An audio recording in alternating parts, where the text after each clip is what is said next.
Journal de guerre de Noël, entrée 207. 2 jours avant Noël. Me voilà à préparer encore une vidéo sur un comics du Lion Rouge. Mon cadeau, pour ceux qui regardent. Les étals sont pleins de ces comics de Noël. Récents ou vieux. Certains s'entassent dans les bacs à 1€. D'autres deviennent des objets de culte ou de moquerie. Et moi, je suis là pour m'occuper d'eux. Bref, comme vous l'aurez sans doute compris, on est là aujourd'hui pour parler du Punisher. Se farcir nos amours, nos peines, nos haines, nos querelles. Pas de vacances, pas de dimanche, overbooké. Faut qu'il assure, toujours présent à l'appel. Pourtant il aimerait se faire un peu moins prier. Quand il descend là du ciel, ce sera pas toujours pour se marrer. Son sale sourire d'éternel s'effacera quand il verra l'étendue de vos péchés. Il existe une chier de comics de Noël liés au Punisher. Non, sans rire, il en existe vraiment beaucoup. C'est sans doute dû au fait que les deux personnages ont tendance à diviser le monde en gentils et en méchants. Alors, certes, Frank Castle ne distribue pas de cadeaux aux gentils et a tendance à donner du plomb à la place du charbon pour les méchants. Mais c'est sans doute à cause de cette comparaison qu'il y en a autant. Et nous allons voir ce qui est peut-être le meilleur comics de Noël avec ce personnage, avec l'histoire In the Spirit of the Season, disponible dans le Marvel Holiday Special de 1993. L'histoire commence avec le Punisher qui poursuit des malfaiteurs dans son van tout équipé. Notons d'ailleurs que l'un des malfrats ressemble à un Tony Stark de l'époque, mais avec la peau bronzée. Mais qu'est-ce...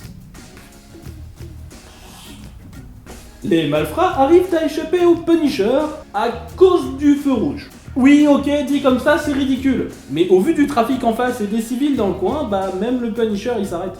Bon, je vous avoue qu'il est pas joasse quand il s'arrête, mais il le fait quand même. Pendant cette pause non volontaire, Frank se rend compte que des voyous volent l'argent récolté dans les chaudrons par les Pères Noël, qui servent à amasser des fonds de charité pour les sans-abri. Le Punisher ne peut pas le poursuivre pour le moment car il reste concentré sur le grand jeu, à savoir les truands qui lui tirent dessus à la mitraillette, mais se promet de revenir. Le soir venu, non, ne cherchez pas, on n'en verra pas plus de la course-poursuite du début. Le soir venu, donc, Frank rentre chez son coéquipier Microchip, qui se plaint de l'état du van qui a pris bien cher. Le Punisher demande à remettre le van en état pour la semaine prochaine, et Microchip demande de faire un pari parce que, il a pas forcément envie. Celui-ci accepte si Frank Castle n'attaque personne pendant 48 heures, donc jusqu'à Noël. Challenge accepted. Le lendemain, Frank se déguise en Père Noël afin d'attraper le malfaiteur aperçu la veille.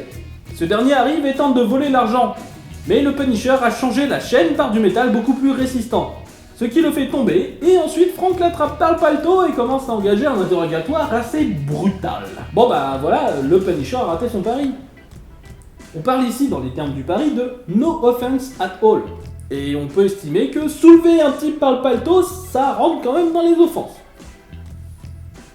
Bon, après, on va laisser passer, parce que sinon il n'y a pas d'histoire, mais bon, le malfrat commence à résister, mais dans l'action découvre le costume du Punisher sous le déguisement du Père Noël et décide du coup de tout balancer, et qu'il obéit au type du coin. Du coup, Frank Castle, toujours déguisé en Père Noël, se rend à l'adresse du type du coin. Bien sûr, le garde du corps tente de frapper le Punisher, mais notre anti-héros s'est préparé et porte une armure à pointe sous son costume de Père Noël. Il l'a pas frappé lui-même. Le Punisher laisse ensuite son costume de Père Noël et rentre dans le bureau du malfrat. Castle désarme sa cible, enlevant même les munitions de son arme, et commence à faire le numéro de la police. Puis il dit à sa cible qu'il ne va pas la frapper ou autre, mais qu'il ferait bien de faire des aveux. Bien sûr, le malfaiteur commence à frapper le Punisher qui se met à sourire. Le Punisher qui sourit, je vous assure, c'est beaucoup plus flippant que Batman qui fait la même chose. Aucune comparaison possible. Forcément, le bandit en profite pour se défouler sur Frank, qui lui ne peut qu'esquiver. Quand d'un coup le malfrat s'arrête et s'écroule. Le Punisher explique qu'il s'est recouvert d'une lotion tranquillisante qui agit au contact et que c'est pour cela qu'il se laissait toucher. Alors du coup je me dis que la lotion doit être sur le costume du Punisher, vu qu'apparemment ça touche pas le Punisher et que si c'était sur sa peau ça rentrerait en contact. Mais du coup, je me dis que ça va être vachement chaud d'enlever le costume, non? Les policiers arrivent, ayant apparemment tracé l'appel, et donc le Punisher s'en va. Oui, parce que les deux font mauvais ménage.